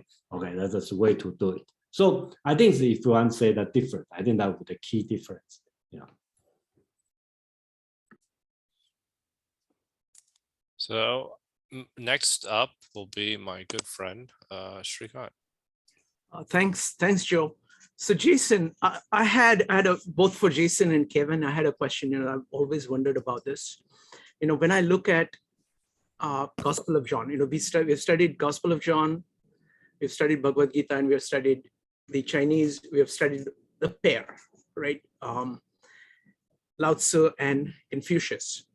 The thing that I've always wondered about, if you look at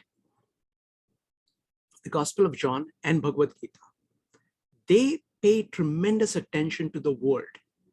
In the beginning was the word. In Bhagavad Gita starts with saying Om. And that actually is supposed to capture all of the principles of nature in the word itself. And then that serves as a model for the social structure, both in Bhagavad Gita and in the Gospel of John. So word is critical in both of them. Now, Lao Tzu starts by saying, the word is not Dao. And I don't understand the Chinese thought much, okay? But I think that with that, it is difficult to create a really complex society without words.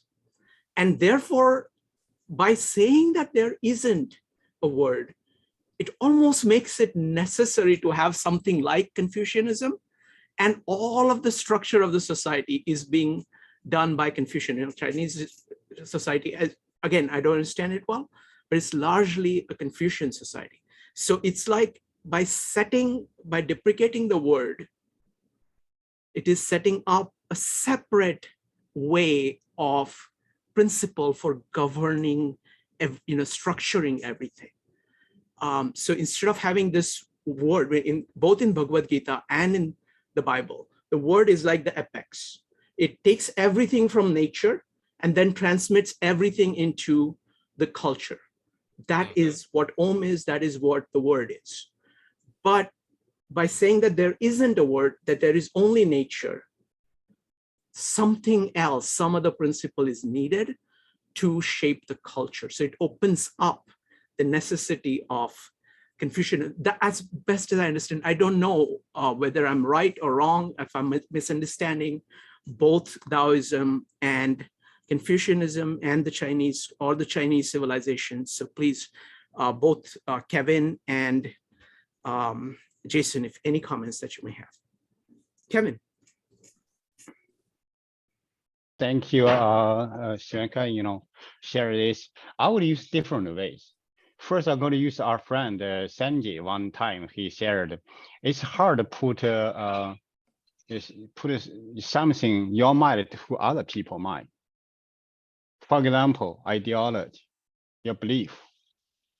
The one way I would see this from science or from math, from physics, action, reaction. You see what's happened is one. I'm going to after this. I'm going to share one video from one British singer interviewed by the singer. I'm not sure you guys see. He's what's his name? He basically talk about Russia, talk about China, the recently happened event. It's we only focus the effect. If we talk about the causality, we focus the effect, not the cause. Word itself, Xuankai, I like to use the word. However, we have good word, bad word. We normally consider bad word is not good. We value those good word. Our language, like if I talk to you, I use positive language. It's hard to use negative language to talk. It might give you a hard feeling. You don't remember I give you a positive praise, but you remember in your mind, it's remember those negative feelings. So that's one thing. Like the icon, right? The black you have a little bit, white a little bit hot. It's if those are social practice, everything philosophy, use mathematics. It's very interesting. Inertia, that's everything come down. So we can one thing I value about the Dao is they put a little bit even higher value. Like we from Confucius start, human focused, human in the center. So in Dao, that's another level. Everything is like connected. That's my understanding. Thank you. Jason, would you like to? When you talk about junks, okay, you talk about the word, and actually it's translated from logos, right? So, and then if you read the Chinese Bible, Chinese Bible translated word as Dao, okay? So the Tai Chu You Dao, that's the word. I think that's a genius translation, okay? So the Chinese translator not only just read the English or Latin Bible, they read Greek, so they make the serious translation. So that's perfect. So basically it's Dao.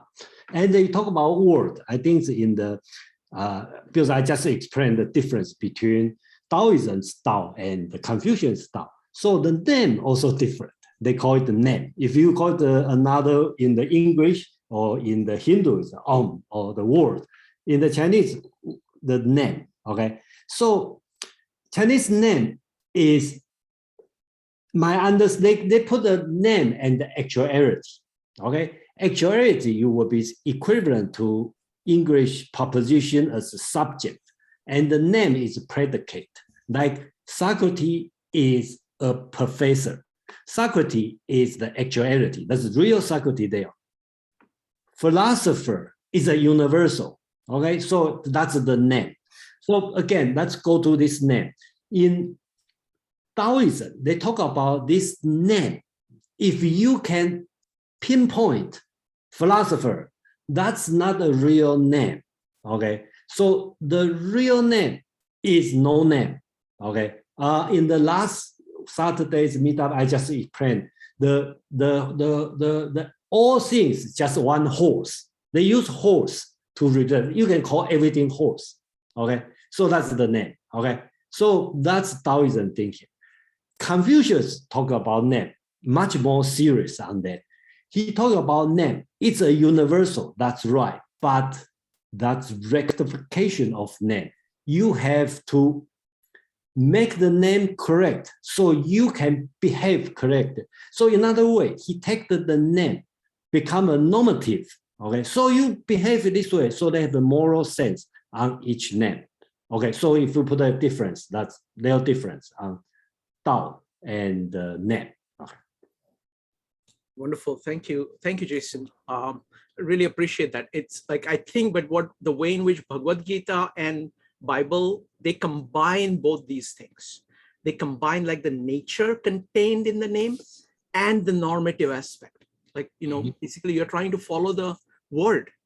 That's what you're trying to, the ought comes directly from the word, and the word captures all of nature, all of God. Similarly, Om is like the primordial sound that contains all the principles of nature and is the way in which you live. So it's like, it's the one. So, but this is kind of separate. So I like your explanation, you know, that, you know, the way in which Confucius deals with names is far more normative, far more explicit, and you're continuously trying to correct it to make sure that it's right. So yeah, so you have to fit into the name, right? You have been called a father, you should act as a father. Okay. So if you are a son, you should act as a son. Okay, so right. But what the limitations that I see of just the Confucian is that it doesn't connect deeply with nature. Because yeah, Confucius is not interested in the metaphysics. Exactly. That's the problem. Exactly. Whereas the Bhagavad Gita and Bible, both of them have that metaphysical base coming in, Yes, and the normative base flowing out of it. But please wait to the 13th century. The neo-Confucius is going to do that. So the Chinese Thomas Aquinas is coming up. So I can't wait for the future of going into the 13th century. Sorry, go ahead, Joe. Oh, no, I'm interested in the Chinese Thomas Aquinas as well. What's his name? Zhu Xi, you can call it as Zhu Xi is the one, you know, most famous. Yeah, this we call the and the basic today's Japanese Confucianism, Korean Confucianism, and basics. Or even today, if you go to Taiwan or the East Asia, they talk about Confucius. I think the typical is neo-Confucianism. You know, so. Thank you, George. You're up next. Yeah, thank you, Joe. Yeah, the thought just came to me that, you know, sometimes metaphysical beliefs are actually virtuous. For example, I don't know, you know, this belief is Egyptian. I think it's, you know, ubiquitous, that the belief that after we die, we go to a better place. You know, I mean, that is a metaphysical consideration. We can only guess, but I think it's a virtuous decision. It's an act of wisdom, I believe, at least for some people, because it works really well for me, to adopt that metaphysical belief as a practical means of making myself happier, perhaps a better person also. Yeah, that's very interesting. I mean, Aristotle has a similar, it's this idea. I think if you get to the point of the idea of purpose, you know, teleos, and I think that there's the metaphysics does have an impact on the ethics, but I had actually a discussion this week. Maybe the physics isn't necessarily, or metaphysics isn't necessary for the ethics. I don't know. Some people don't think so. Anyway, that's another whole nother discussion. But if there aren't any other comments, I would like to turn it over to Shrikant for a moment. All right. So folks, I want to tell you about an incredible meetup coming up tomorrow. Okay, now I almost feel very sheepish about it, of being so excited about new things. I'm always surprised, So firstly, I'm delighted that my friend Phil is going to be doing a monthly meetup on Wednesdays in the Comprehensivist Wednesdays series. And he's starting out with work of Owen Barfield. Now, for people who are not familiar with Owen Barfield, I was not familiar until 3 days ago, and I've been reading up on Owen Barfield. He is a very deep thinker. He's a very deep thinker. So I want to give you a little bit of overview about what he does, what his work, what his contribution is. And I want to invite you to come tomorrow. And Joe, if you could put a link in the chat to the meetup page, that would be great. All right. So Owen Barfield, first, his claim to fame on a surface at the cultural level is that he's a close friend of C.S. Lewis. His first book is dedicated to C.S. Lewis. C.S. Lewis's first book is dedicated to him. Narnia is dedicated to his daughter, who is also the goddaughter of C.S. Lewis. His first book, he's a very good friend of Tolkien. Tolkien is tremendously influenced by his ideas on language, of role of poetry. His first book, which was a children's book, Barfield's, was read by Tolkien to his kids who loved it. And a lot of the ideas or deep ideas that are there in that book kind of got into Tolkien's works. So there is a very deep connection between these three. And because literature is more famous than philology, he's not as famous, but his thought is incredibly deep. What is the core of his thought? Core of his, again, look, I've studied it for 3 days. That's it. Okay, this is a very, very poor summary of it, but I'm so excited about it that I wanted to come and tell you about this. Okay, so his core idea is that language evolves. Language evolves through metaphors, and that results in evolution of consciousness. So the way we look at things, I can give you an example which is very real in our 52 Living Ideas meetup. What he's saying is that language of an older era is a different way of using consciousness, dramatically different. And you can actually get a feel of what that, you can actually start using your consciousness like that by accessing that language. What great poetry does. And all of this, Tao Te Ching, Gospel of John, Bhagavad Gita, all of them is great poetry, great poetry. And what it does is that with the words, which are infused with metaphors, they makes a consciousness do something where you simply go, wow, what is that? It's a new experience. It's felt change of consciousness. To give you a sense of it, modern world is dualistic. There is matter and there is a whole series of things most modern people do to deal with matter, like science, technology, business. And there is a spirit, which is kind of the private domain.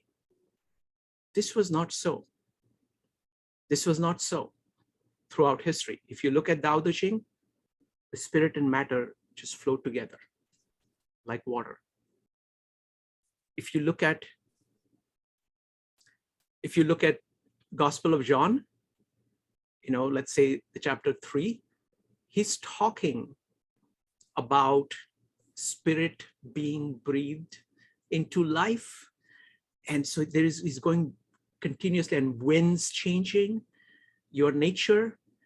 And the interesting thing is that the translation, the English translation, talks about the spirit and the wind, but the Greek word used to refer to both of them is the same. It's the right translation. But the Greek word had both the spiritual and the material meaning with the same word. But we have split them apart, whereas spirit deals with only internal and matter deals with only external. The first place where I learned about this idea of what language can do was from Julian Jaynes. And what Barfield is saying is something analogous. I've not systematically compared the two yet. The idea of Julian Jaynes is that all concepts of consciousness about our internal things originate in the outside world, objective world. There is the breath that gets converted into psyche, which is the word for breath, and then it's referred to our psyche in here. So it is moving from outside to inside. Now, the great observation of Barfield is that the direction, there is a two-way direction.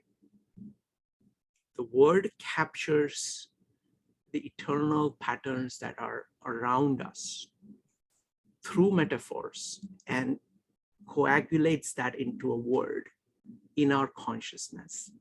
And then that word is used to transform culture, transform world, to make it more consistent with that. So you're building heaven on earth using the ideas. You're applying the deepest understanding of nature to ideas. There is this loop going on. Folks, this is just incredibly profound. It is a completely new take on, it's really stunning understanding of language and of consciousness.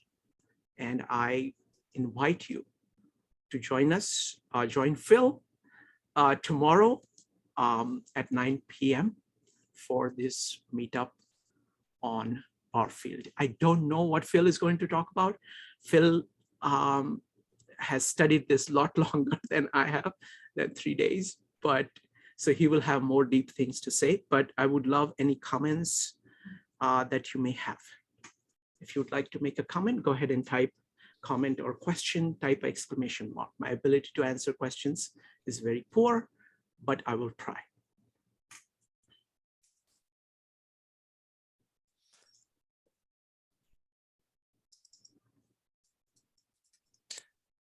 Go ahead, Joe. So, I mean, it's exciting. I started listening today a little bit and just got a little bit about, what's going on. I guess, what is the distinction between he and Julian Jaynes? I don't know yet. Yeah, okay.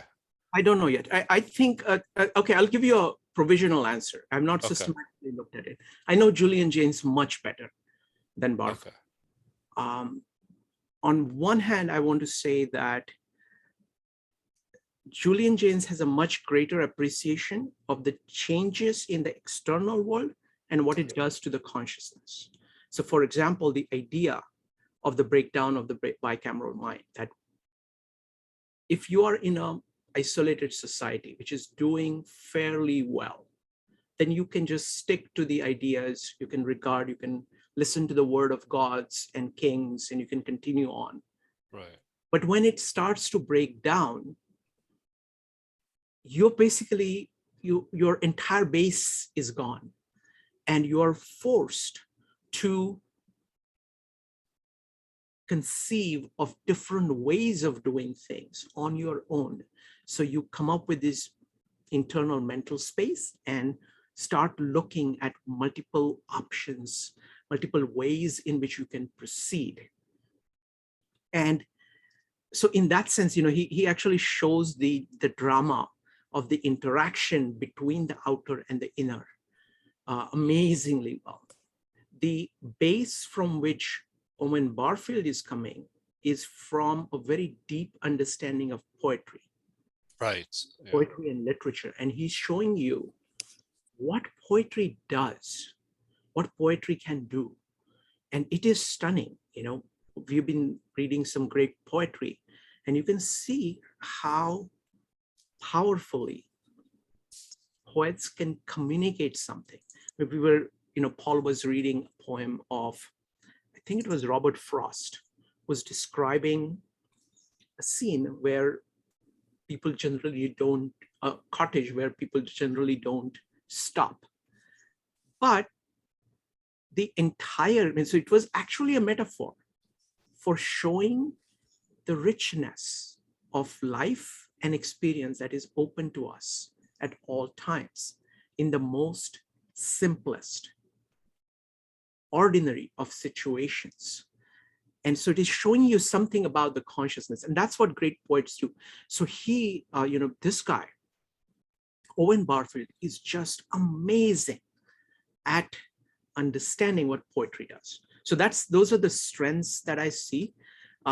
He has, you know, Barfield has written a review of Julian Jaynes' book. So I look forward to reading that to answer that question fully. And then that will be the place where he gets to talk about how his thought, he has a tremendous respect for Jaynes, but he has some differences. So he delineates all of that in that. So if you go to owenbarfield.org, you will see the review there.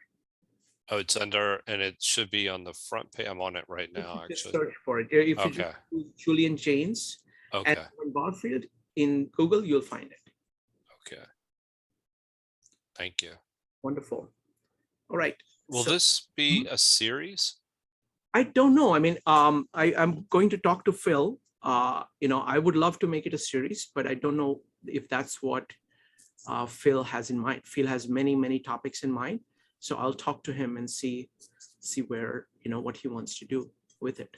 Because there seems to be a lot here that you could have a series on it. And Oh as yeah. It's, you know, it can work. You know, it can do 20 meetups very easily. It's a very deep topic. Anybody else? Any thoughts, any questions? All right. Joe, back to you. Well, thank you everyone for attending this evening.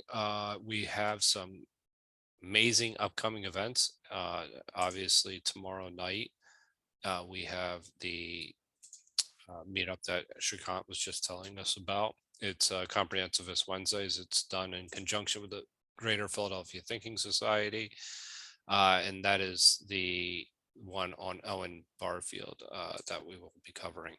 But on Thursday night, we have a meetup on the Bhagavad Gita. I think I'm trying to look at what chapter we're up to. We'll be covering chapter 17, the three kinds of devotion. And that'll be on both Thursday and Friday. And on Sunday, there'll be a very interesting meetup on the Divine Feminine. It's part of a series being led by my good friend Evanique and Brian. And so it's based on the book that is, I think it's The Divine Soul. Let me just double check which book it's based on. It's, Goddess Power. So that's, yes, and that'll be on Sunday evening at 8 o'clock. So keep an eye out for upcoming meetups.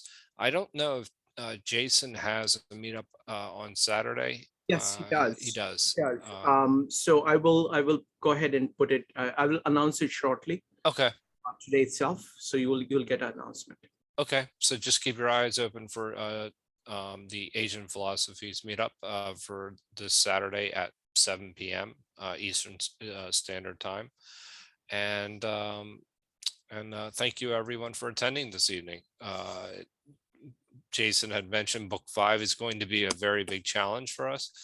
And I'm starting to understand after having gone through it a little bit more that how much of the history of the individuals that are covered in this chapter is required. So it So will be on good. Saturday, it's going to be Taoist personal freedom. That's going to be the topic of Jason's. Okay. Oh, perfect. Okay. Oh, wow. I'm going to try and attend that. Okay. Perfect. So thank you everyone again for attending, and I hope to see everybody back next week, next Tuesday. And everybody have a wonderful evening. Thanks, Joseph. Take care, guys. Yes, yes.